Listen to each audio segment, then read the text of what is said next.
Hey everybody, this is Eno and welcome. Today I have a little guitar project going on. Change of pace, I guess. This is actually my cousin's guitar. He's out of town for a week and he dropped it by. I talked to him on the phone last week and he was having some issues with his guitar and dropped it off to me so I could fix it for him while he's gone. Main thing he was complaining about was the guitar seems to go out of tune quite a bit, and it seems to go out of tune pretty drastically. Like, you know, day to day, it's just he's doing a lot of tuning, which when the guitar was new he didn't do. It's about 2 years old now, and also you know, it doesn't sound as good as it used to, and so he got some issues there. I suspect that the tuners are probably loose, and we'll take a look at it, see if anything else is going on. I don't know if you can pick this up on the camera, but the strings are a lot of corrosion on the strings. They're definitely going out of tune very quickly. It doesn't sound as nice as it used to, so it's definitely in need of a little bit of work. So he's out of town for a week, so he dropped it off so I could have a little bit of time with it. I thought I'd turn on the camera and take you with me. So the first things first, let's go ahead and de-string the guitar. So you can use your bare hands, you can get a fancy string winder. These are pretty ubiquitous, these Dunlop ones, but these I find, especially on 12 strings, are a little big. They slop around on these smaller tuners. Oops. And they're also kind of wide. They tend to hit the other tuning machines next to them because on a 12 string, obviously, they're kind of packed pretty close together. So I like to use this one here, which has a longer kind of standard slot, and then a smaller slot crossways that fits these smaller 12-string tuning heads, the keys, a lot better, and they won't hit the ones that are next to it. So we're going to go ahead and just detension this. Now some people are going to sort of lose their basket, if you will, saying that you should never take all the strings off of the guitar at the same time, that you want to replace them one by one so you don't detension the neck and ruin your guitar. And that is a wives' tale. You can do anything bad to your guitar by taking all the strings off. Okay? And in fact, I don't know a luthier shop in existence that this isn't standard operating procedure when they work on pretty much any guitar, is taking all the strings off, cleaning it up, doing any work they need to do to it, and then putting new strings back on. So don't let people fool you. Now that the strings are all detensioned, it's safe just to go ahead and snip them. Oops.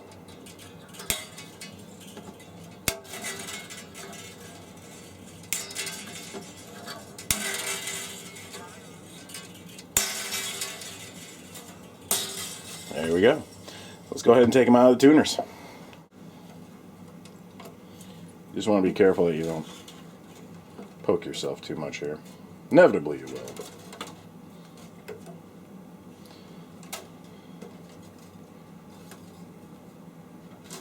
we're going to want to take the pins out of the bridge in order to get the strings out. Your unwinder, I guess that's the technical name, will typically come with a little notch in it, and this is specifically meant to get under here and lift these out. I've found that the one that comes on this Planet Wave one, which is the one I was using to unwind the strings, actually works a little bit better. It's really thin, it's kind of sharpened, if you will, and it really gets underneath those pretty good and pulls them up. So this one actually works really good. Whereas again, this one, I find it sometimes has a problem getting into some of those. It's not quite as easy. I mean, it works and all, but I actually like this Planet Wave one a little bit nicer. Okay, I don't know how well the camera's picking this up, but I don't know if you noticed this here, but the bridge is actually cracked. You can see this hairline crack that runs on the back row of holes in between each hole.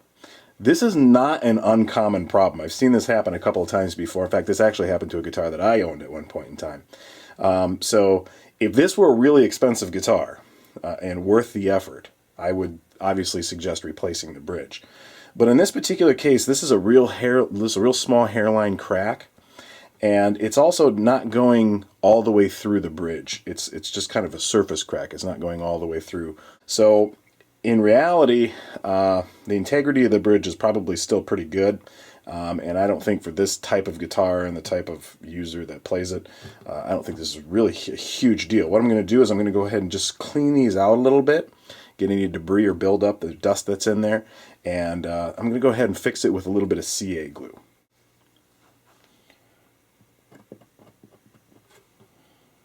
So all I'm doing is I'm just sort of cleaning this out, these little cracks out with a X-Acto knife here.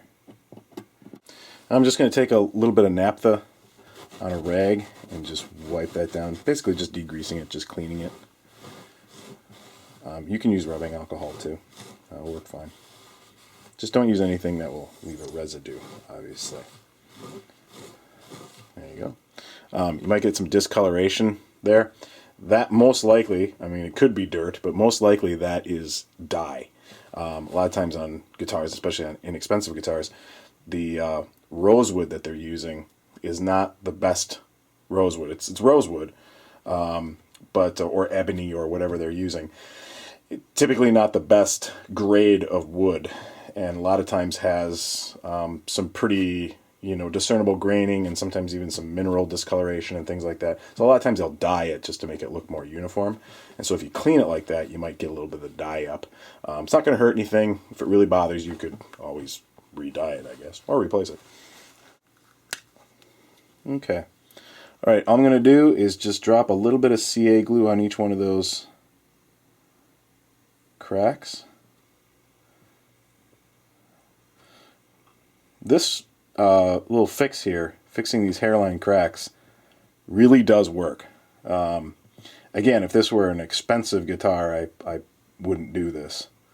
But given that this is a fairly inexpensive guitar to, you know, a intermediate player, this will work just fine. Alright, so we're going to go ahead and leave this for now. Let that glue settle in, soak in, and dry. It should only take a few moments, really. But we're just going to go ahead and move on to the tuning machines, because those are going to need a little bit of attention. Alright, so as I alluded to before, I told you that I suspected that the tuners were a little loose. And sure enough, now that we have the strings off and we can actually take a closer look at them, you can see that the tuners are actually really loose. Some of them are really, really loose. Others are still pretty tight. But the majority of these tuners are pretty loose. And for the most part, this is going to be the problem with the tuning. So just the tuners are loose and they're just not holding a tune very well. So we're just going to go ahead and tighten those up, which of course is really easy to do now that there's no strings on the guitar. So we have our little 10mm socket here, and we'll just go ahead and tighten those up.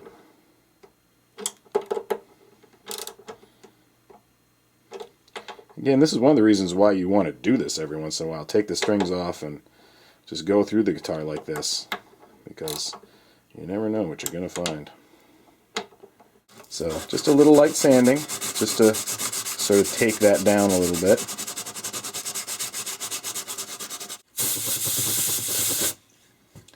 And next I'm going to take a little bit of steel wool and just buff that out.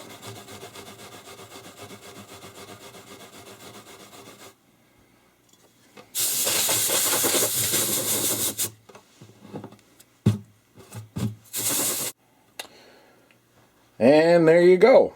Later on we'll put some conditioner on that and you won't even know that we were there. Alright, so next we're going to move on to the neck, and the two biggest things we're going to do here, well really three. One of them I've already checked, but we're going to check for the relief of the neck, we're going to polish up, clean up our frets, and then we're going to condition the fretboard itself. So the first thing is obviously to check the relief of the neck. The best way to do that is to put a straight edge on the across the frets. He's not complaining of any buzzing or dead frets, and when I played it I didn't pick up on any of that. The action was good. It played real well all the way up the neck, so I really don't think there's any problems there that we really need to address. So this neck is nicely adjusted. If you had to, you would have to adjust the truss rod a little bit, but on this particular guitar we are good to go that way.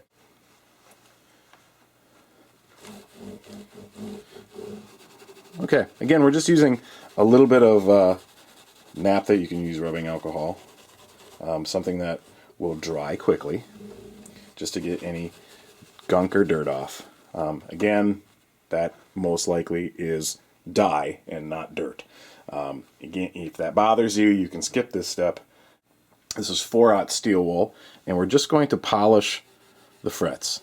We're not getting down into the wood. If the wood is really gunky and grungy, You certainly could, but we're just going to polish the frets themselves. We're not getting down into the wood. Now, some people, again, are going to lose their basket here and are going to claim that you're going to ruin your neck and everything else, and you're prematurely wearing your frets and all hell's going to break loose and because you're using steel wool on your guitar. Again, this is standard operating procedure. I have never been in a luthier shop that doesn't do this, and do this on pretty much every string change too. Just gets any tarnishing, corrosion, anything like that off the frets, polishes them up, makes them look nice. Again, it's real light. We're not, going at it with 80 grit sandpaper here. If you're really concerned, if you have a really nice fretboard and you're really concerned about it, you can go ahead and tape it off. But on a guitar like this, it's not really necessary. Some people will bellyache too about the little fuzz, that the steel wool fuzz that gets left behind when you use steel wool. That's true. But we're intelligent human beings, and we can clean it up. The only time I really am kind of careful with it is when I'm working on an electric guitar, where obviously the pickups are magnetic, so that stuff will stick to the pickups. That's really the only time I really worry about it. There we go. I'm just going to give it a really quick wipe down. So the next thing I'm going to do is apply a little oil to the neck here, and that's going to condition it. You don't want to do it too much. This is raw wood. This is not finished in any way. So it is open to the elements, if you will. So it's a good idea to put a little bit of oil on it every once in a while just to protect it and condition it. Rosewood is a pretty stable and dense wood, so you typically need to have too much care applied to it. But every once in a while you do want to do this step. If you want to buy a specific fretboard conditioner, whatever your manufacturer of your guitar recommends, that's fine. I just use linseed oil. A little bit is all you need. You don't need much. And you're just going to wipe it on, let it sit for a few minutes, and then wipe off the excess.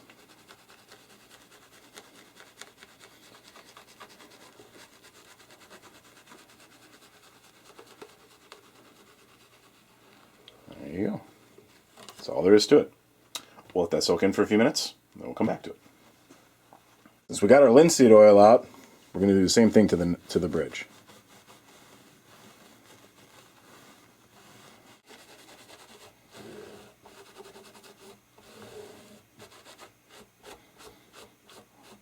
Alright, we're just wiping off the excess linseed oil, and that's all she needs. Alright, so I'm just wiping off the excess linseed oil on the bridge here, and now that we're all done with that, you can't even tell that I made a repair there or did any sanding or anything. Matches perfectly. Okay, before we put the new strings on, we're going to take the opportunity of having the guitar with no strings on it to go ahead and clean it. So I'm going to use a guitar polish. I'm just using Martin guitar polish here, and a nice clean rag. And I'm just going to put a few squirts of that onto the rag, and then go ahead and just wipe the guitar down. And this is real easy when there's no strings on it. And this will not only help to make the guitar look nice, and in my opinion, when you are doing anything like this, you're working on something, cleaning it well is obviously fixing any issues that are there, and doing quality work is important. But one of the first things that people will notice when you work on a guitar and you give it back to them, or you work on anything really and you give it back to them, one of the first things they're going to notice is how clean it is. And if you give it back to them and it's really clean and shiny and looks brand new, one of the first things they're going to say is they're going to say, "Man, that thing looks brand new." And that shows that you've spent the time, attention to detail, and you've made it look nice, and you've taken some pride in your work, and you made it look really nice. And that, especially if you're interested in getting paid by other people to do this kind of work, that is an important thing. So you definitely want to have a good, clean guitar when you're done. So we're going to try these. I've never tried these particular coated strings. I typically don't like coated strings because to me they feel like strings with saran wrap on them. And usually if I get coated strings on a new guitar or something like that, one of the first things I always do is take them off and put something else on. But I've heard some good things about these strings, and so I'm going to go ahead and try them out, use my cousin as a guinea pig, and I do have actually tried these strings on a 6-string of mine already, and I think they're pretty good. So we're going to go ahead and try the 12-string versions and go ahead and get those strung up. So let's go ahead and do that. So I don't really have you know, a set way that I really do this. I kind of just take the strings as they come out of the package and string them up into the bridge pretty much as they come out. So you do want to be a little careful here. Looks like they're split up into the appropriate pairs, and they're all color coded for matching pairs, so that should be pretty easy to keep track of. So we'll go ahead and start with our low strings and work our way up, and we'll go ahead and load all these into the bridge. Okay, so here are our 2 low strings, our E strings, and again we're using the same pins going into the bridge as the same holes that they came out of. We're putting them back in. And the big thing here is you want to make sure that the ball of the string rides in the slot with the round edge, not the flat edge against the pin. So you want to run it just like that. Okay, so not the flat edge against it, but the round edge against it. So that's kind of important. So I'm going to go ahead and insert our first string. And what I like to do is insert that and then give it a little bit of a tug, just to seat the string. So I'll put in our low E.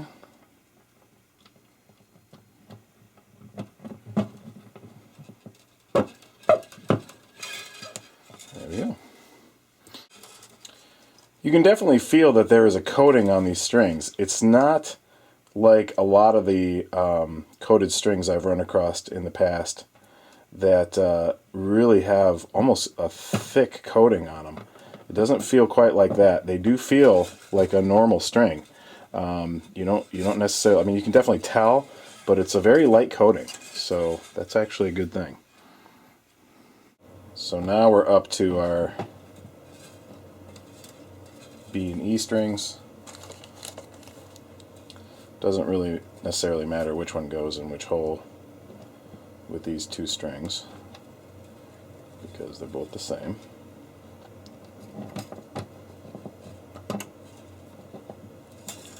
Okay, just give them a little tug to seat them in.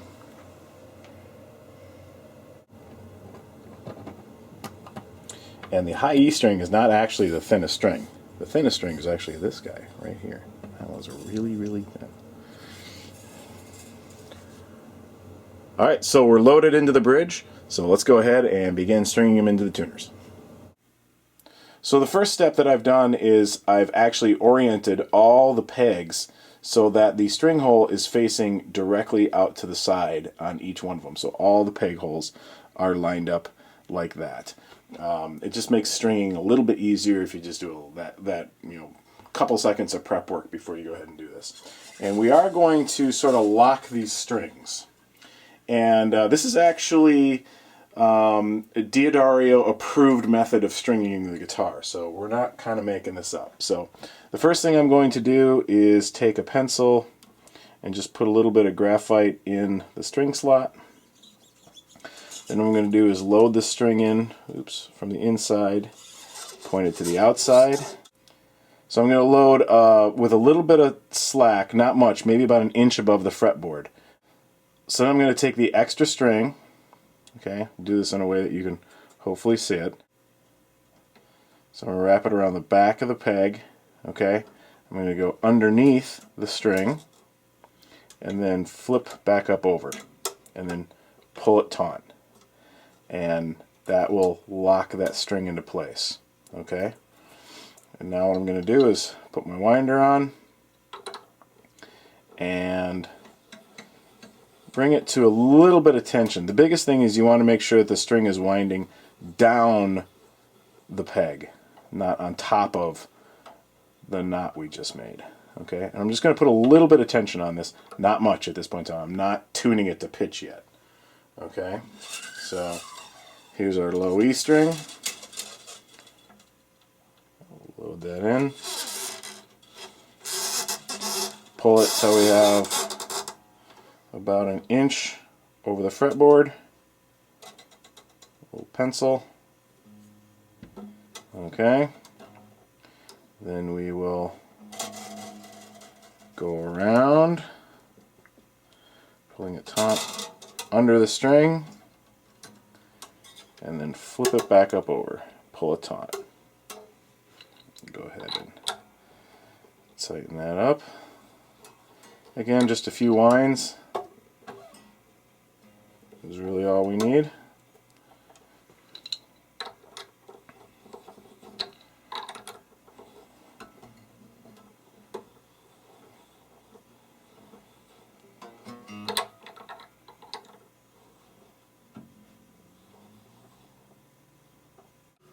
Leave about an inch of slack over the fretboard. Okay, pull it taut, back over the top, underneath the string, and then pull it taut the other way, just like that. And then wind it, and again, make sure it goes down, the string winds down the peg. All right, last one.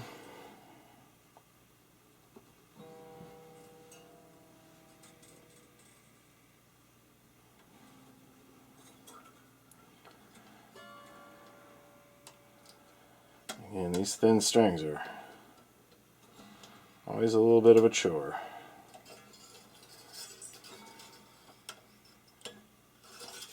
Once you pull them taut though like that, that pretty much will lock them into place. And then all you got to worry about is them winding properly. There we go.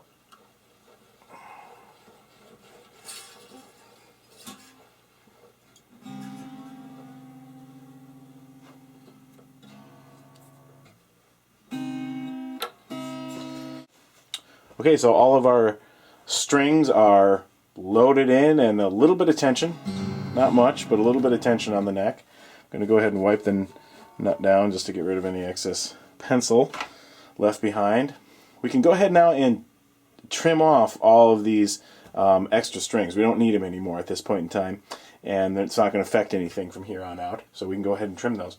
And because we have that little lock in the string, we don't really have to worry about, you know, cutting too much or whatever. You really want to cut it as close to the tuning machine as you can get it.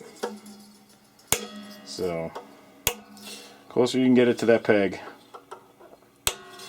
the better. So it won't catch on anything, won't ruin the inside of your case or whatever the case may be. Okay, so now I'm going to begin to bring the guitar up to pitch, and I have a chromatic tuner here, and what I'm going to do is tune the E string, and then I'm just going to do kind of a manual tune from there on out, just to get it sort of in the ballpark. Alright? Turn on. There you go.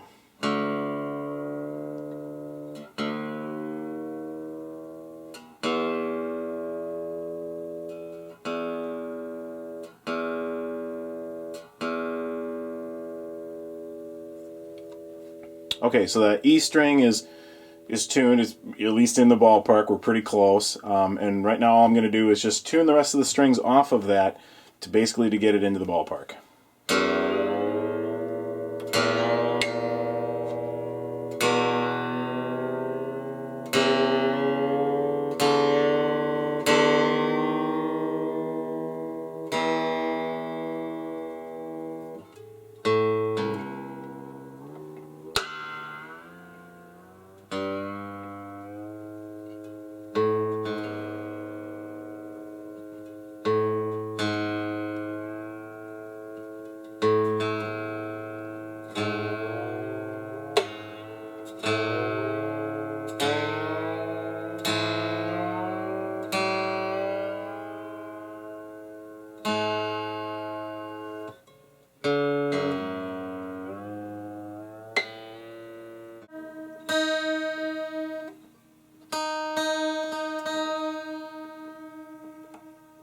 So just went ahead and manually tuned it.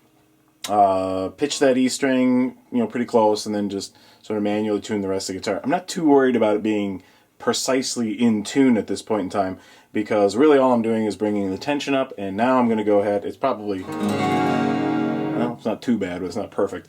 So I'm going to go ahead and stretch the strings, and all I'm going to do that is grab each string, and I'm just going to pull it up.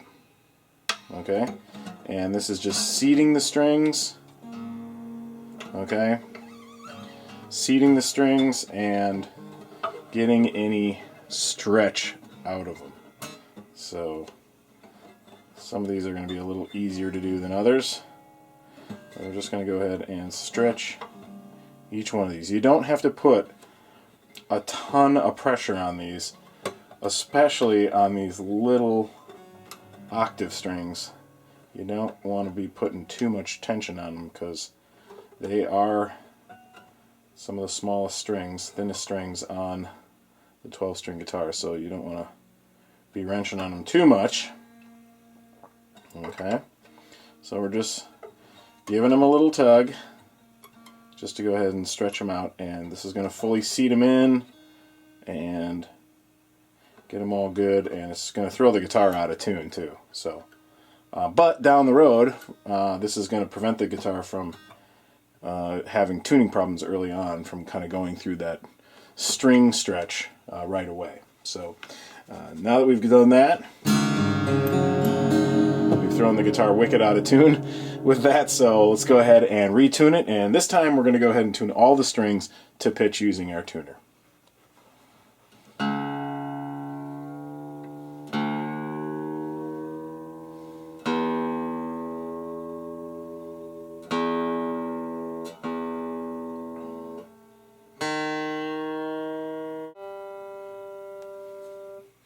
Okay, so now we get up into the B and E strings. The two B strings and the two E strings are both tuned identical to each other. So they're not octaves, they're just both tuned the same.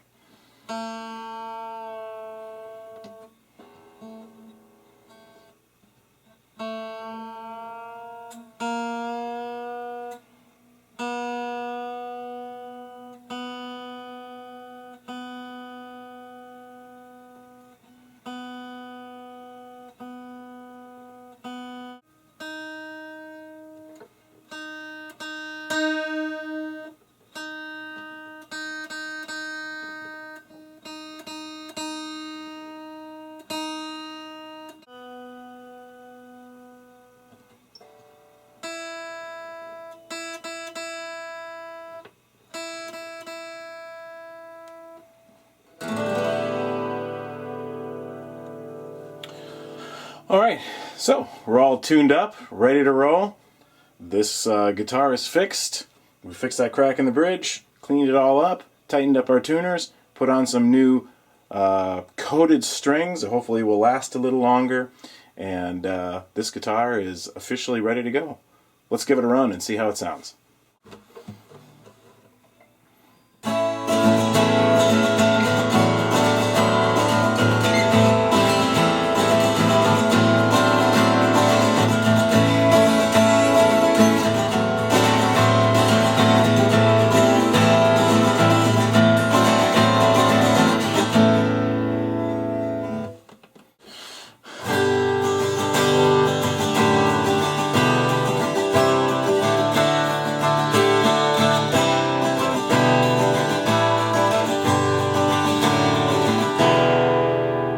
I think that sounds pretty good. The low end is definitely, I can tell anyways from playing, now of course the strings before friggin' sucked, but it's a pretty well balanced guitar. Low end seems a little boomier, and mid-range seems good but not overpowering, and it still has that high end.